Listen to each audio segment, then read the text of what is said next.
Buenos días, le vamos a hablar un poco de Laboratorio de Electrónica 2 y después Laboratorio de Electrónica 3.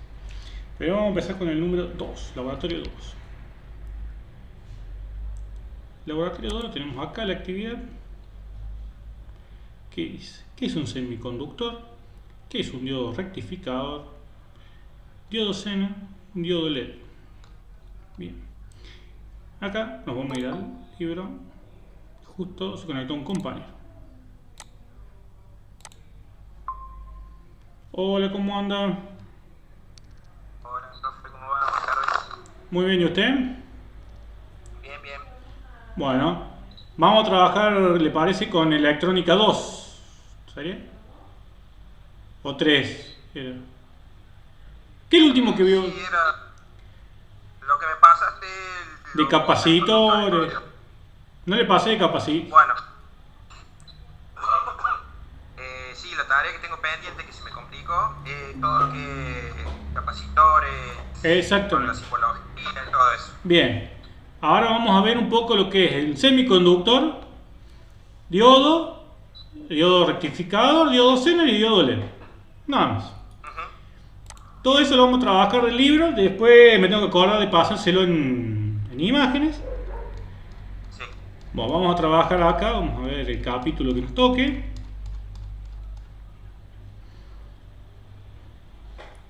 Y acá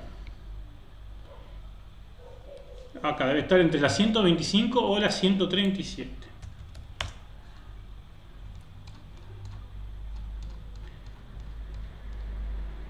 Bueno, porque primero tenemos que hablar de dos tipos de componentes, de dos tipos de materiales que hay en la electricidad y la electrónica. Voy a compartir la pantalla para que lo vean.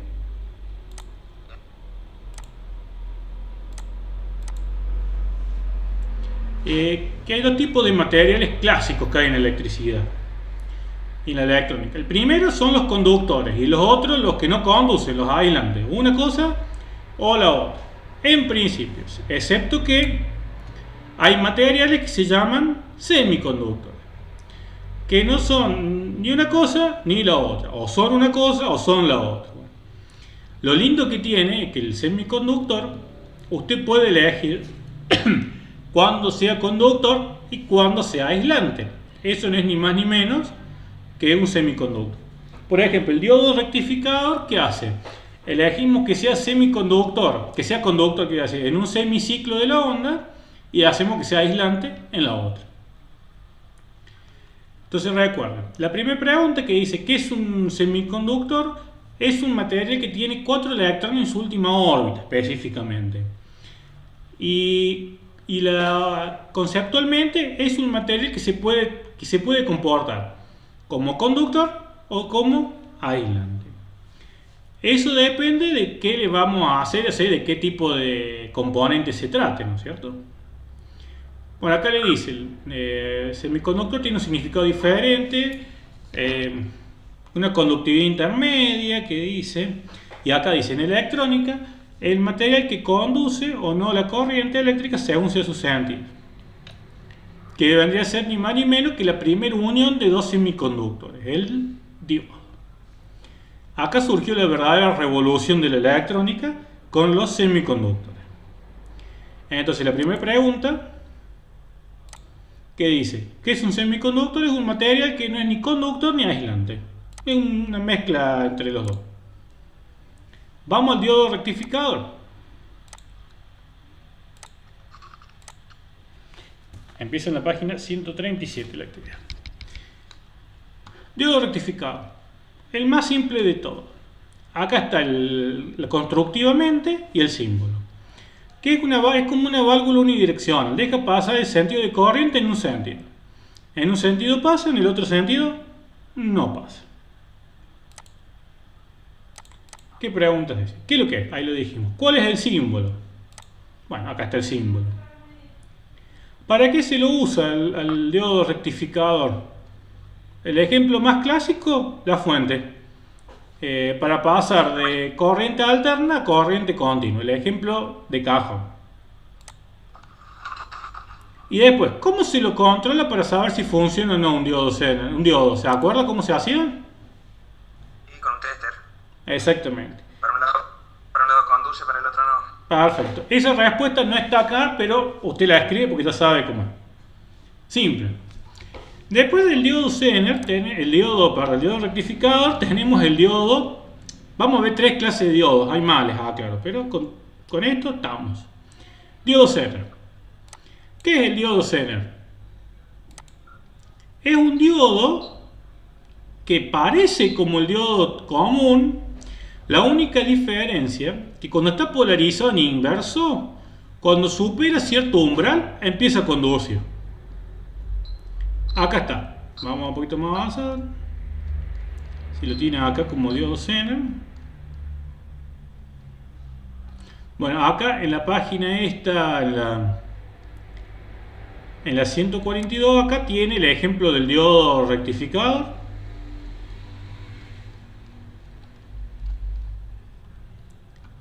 Pero acá no lo dice. Bueno, pero el diodo Zener, ni más ni menos que acá se los explica dentro del funcionamiento del diodo. El diodo Zener es un diodo que trabaja polarizado de inverso, o sea, al revés del diodo rectificador, y la función que tiene es estabilizar la tensión. ¿Por qué? Porque cuando está polarizado de inverso el diodo, o sea, se conecta al revés que el diodo rectificador, y supera ese nivel de tensión, empieza a conducir y la tensión la mantiene estable. ¿Siempre va a ser estable? No. Hay que poner una resistencia, acá que dice acá. Hay que poner una resistencia para evitar que se queme. Una resistencia en serie. Y después, ¿cómo se controla para saber si funciona o no? Y usualmente la prueba que uno le hace es la misma que la del diodo Zener, que la del diodo rectificador. No es la ideal, pero es el primer indicio para saber si funciona o no. Y la otra es buscar en la hoja de datos y decir, bueno, si tiene una tensión de ruptura de 6 voltios, es medir con el tester entre el circuito funcionando entre el ánodo y el cátodo y ver que realmente esté esa tensión estable. Si en vez de eso de tener 6 voltios, como cuenta tiene 2 voltios, el diodo no está andando. Y si tiene más también, ¿no? La principal causa de los Zener que se quemen es por temperatura. Que uno le saca más potencia de la que debe y se quema. Después, diodo LED. ¿Qué es? ¿Cuál es su símbolo? ¿Para qué se usa? ¿Cómo se controla? Bueno, ¿cómo se controla? Igual que un diodo común, o sea, siempre pasa de un lado, pasa del otro. Después, el diodo LED, ¿qué es lo que es? Es un diodo emisor de luz, de ahí vienen las siglas. Diodo emisor de luz. ¿Cuál es su símbolo? Bueno, es el mismo símbolo que del diodo rectificador, pero tiene unas flechas que salen. Acá estaba el diodo, porque lo vi el diodo Zener, el diodo rectificador, el diodo LED, perdón.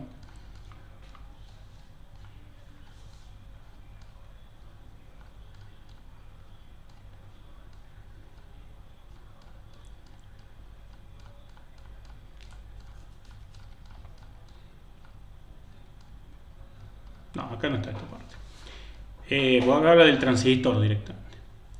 Pero el diodo LED es un diodo emisor de luz. Eso.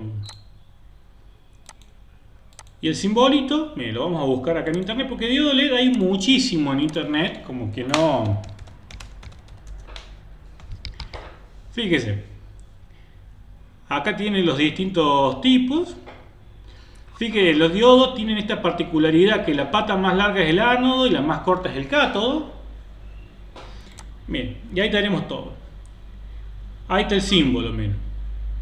Veo que el símbolo del diodo común con la diferencia de unas flechas que salen. Vienen de distintos colores. Bueno, ¿la tensión siempre es la misma en todos los diodos? No. No. Yo nunca me acuerdo bien cuáles son las tensiones de los diodos. Pero uno pone diodo LED. 1,5 y 3 era más o menos, ¿no? Exactamente, miren. Acá hay una tablita que le dice, por ejemplo, rojo 1,9, amarillo de 1,72, verde 2,4, naranja 2,4, blanco 3,4, azul 3,4. Hay que buscar en internet la respuesta. Son valores típicos, ¿no es cierto? Para que funcione bien. Si uno le da más tensión, capaz que el diodo LED con el tiempo se quema. Un diodo LED bien polarizado, o sea que esté limitado en corriente, no tenga más tensión de la que consume, puede durar años.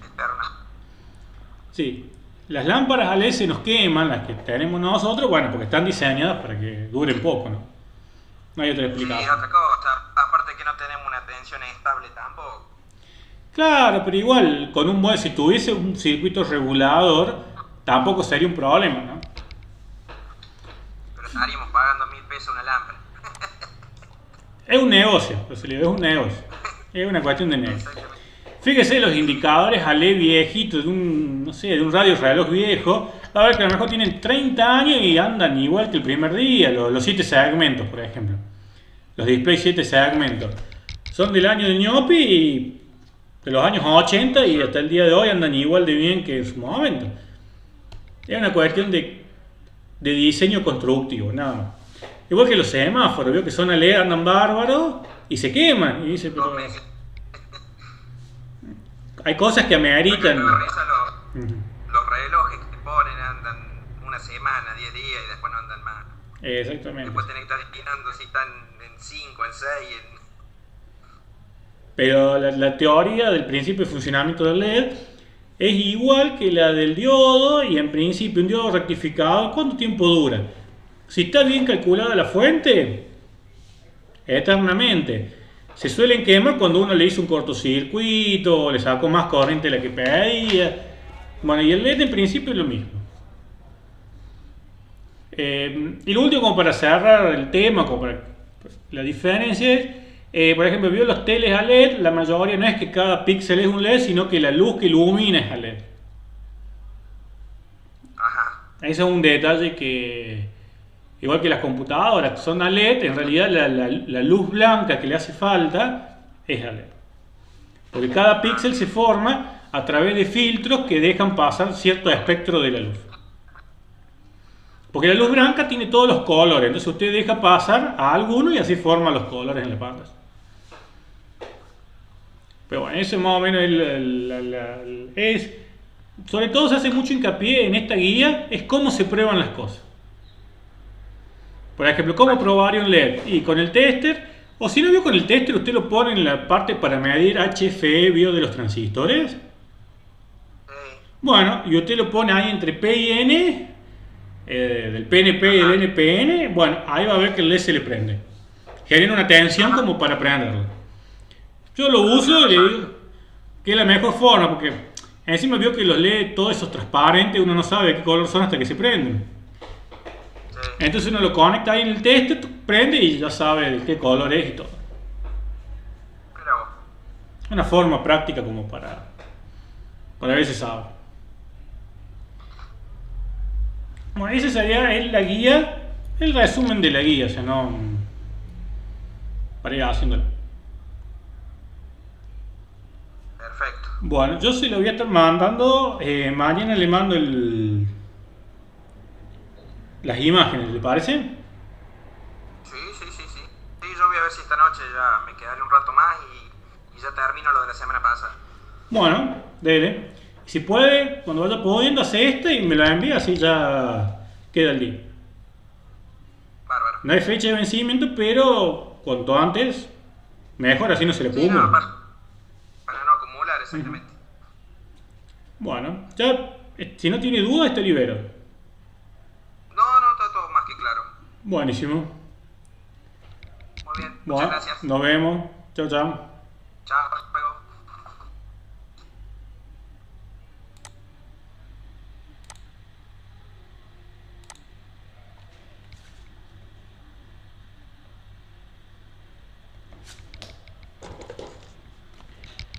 Ahora vamos a trabajar un poco con la actividad número 3 de Laboratorio de Electrónica 3.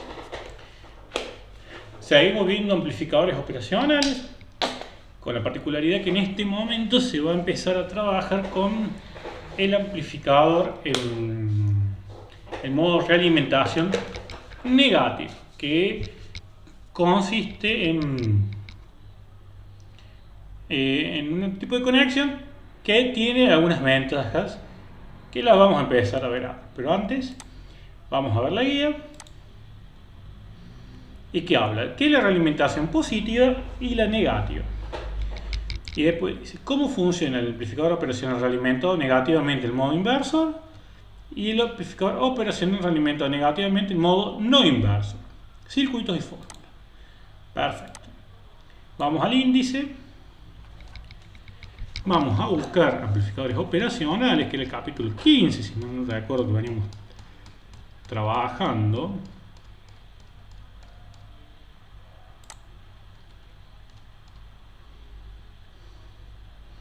Sí, página 177.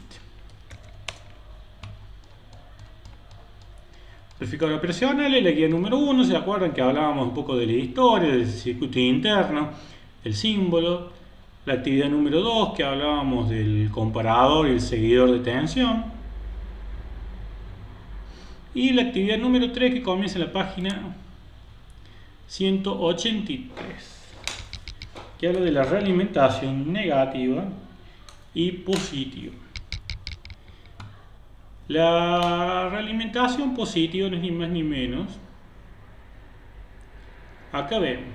Vamos a ver qué es una realimentación. Tenemos entrada no inversora, entrada inversora y salida. Bueno, consiste en tomar la señal de salida y meterla en la entrada, en alguna de las dos entradas. Eso es realimentar. Será positiva o negativa dependiendo si suma o resta. Acá les dice, en caso de realimentación positiva, donde la dificultad mayor es el arranque. Siempre con la realimentación positiva suele tener un problema, que un circuito se puede volver a oscilar, se vuelve inestable. Tal es así que todos los osciladores en electrónica son todas realimentaciones positivas. Y todos los sistemas de control o amplificadores, lo que sea, son realimentación negativa, porque si bien no son tan rápidos en respuesta, sí tienden a ser estables con el tiempo, que eso es una buenísima cualidad. O sea, acá tenemos el amplificador inverso. Fíjense, la salida está invertida con respecto a la entrada. Salida va a la negativa. En este caso particularmente, la entrada no inversora va a masa y nuestra tensión de salida va a ser R2 sobre R1 por VI. Si el valor de R2 es mayor que el de R1, vamos a tener una ganancia. Si es al revés, vamos a tener un atenuado. O sea, el amplificador puede amplificar o puede atenuar. Fíjense que en este caso la tensión de salida va a tener el mismo signo que la tensión de entrada. Si R2 es igual a R1, vamos a tener un buffer, igual que en el otro caso. La única diferencia es que en este circuito RI va a ser nuestra resistencia de entrada. Y en este caso no es infinita como en el seguidor de tensión que vimos en la clase pasada. Este es uno, como si ustedes pueden ver, la entrada viene por la realimentación. La entrada viene por la entrada inversora. Acá tenemos el amplificador sin inversión. Acá vemos de vuelta, la salida va a la entrada inversora, es realimentación negativa. Pero acá la entrada de tensión viene en la no inversora. En esta configuración, si ustedes se fijan, es R2 más R1 dividido R1. Acá, si R2 es igual a R1, la ganancia no va a ser igual a 1, va a ser un poco más, siempre. Nunca vamos a tener ganancia unitaria. Y algo que acá me acabo de dar cuenta, que en la explicación anterior se les dije incorrectamente, es que acá la fórmula está mal. Porque acá es menos. Porque acá lo muestra. Al entrar BI por la entrada inversora, le va a cambiar el signo. Entonces acá la salida va a ser negativa. Quiere decir que si acá entran 5 voltios, acá van a salir negativo la tensión. O sea, acá está tensión positiva, acá va a salir tensión negativa. Por eso es inversor. En este, que es no inversor, la tensión siempre va a ser mismo signo que la entrada. La salida, mismo signo que la entrada, en el otro no, es al revés. En este caso, nunca va a haber atenuación. Nunca. Siempre va a haber amplificación. Y ya después acá vienen distintos circuitos de aplicación que, por ejemplo, sumar distintas señales y amplificarlas. Este es el clásico ejemplo, por ejemplo, de una consola mezcladora, donde acá en este B1 es el micrófono, B2 sería una guitarra, B3 otro micrófono, y lo sumamos todo y tenemos la salida, que es la composición de todas las señales. Y esta es la explicación de lo que es realimentación positiva y negativa.